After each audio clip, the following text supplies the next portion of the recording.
Since 1998, we funded the Sow A Seed project in Borneo.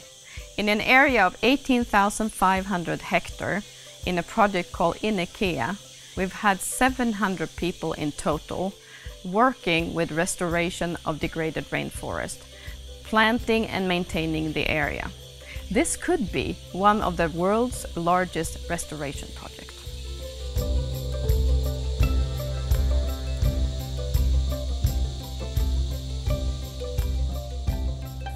It is one of the biggest enrichment planting forests in the world.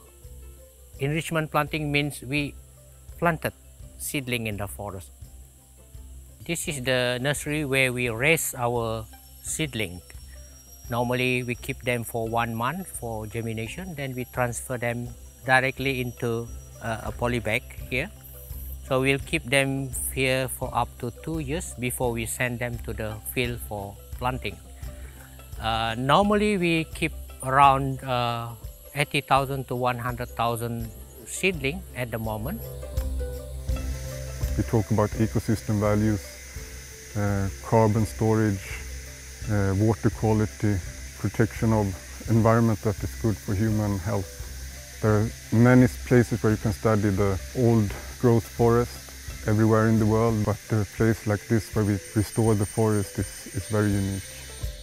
We can really prove to the scientific community that rehabilitation is possible on degraded tropical rainforest.